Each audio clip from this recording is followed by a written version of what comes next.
Hello and welcome. Today I want to talk to you about social media influence on the next generation. In chapter 12 of my book, I touch upon future trends that you need to know as a leader of a non-profit or a ministry. And one of the things I talk about is the quiet influence of social media on the next generation. Now, some of the influence is good, some of the influence is not very good. And the thing about social media influence is it's quiet. What do I mean by quiet?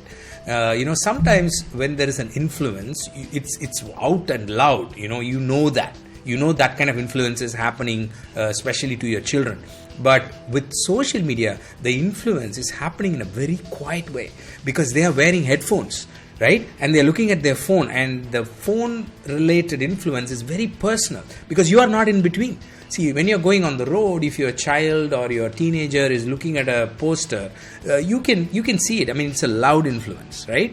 Or if they're hanging out with friends and you stand there and watch what's happening, there it's an open influence. You are able to see what's going on and how they are being influenced. But with the social media and the digital world, the influence is very quiet. It's very subtle because they're just looking at their phone. They're putting the headphones on. You can't even hear what's happening in the headphone because it's personal, right? And they are being influenced in big way without you being aware or cognizant of it. So this is a trend that you need to be fully aware of, even as a leader of a non-profit or ministry, because I'm sure your audience are full of young people and they are being influenced, and not just your family but also your congregation and your audience are being influenced quietly on social media. It's an important thing that we need to understand and think about ways in which, as a ministry, as a Christian nonprofit, what are you going to do about it to make that influence better?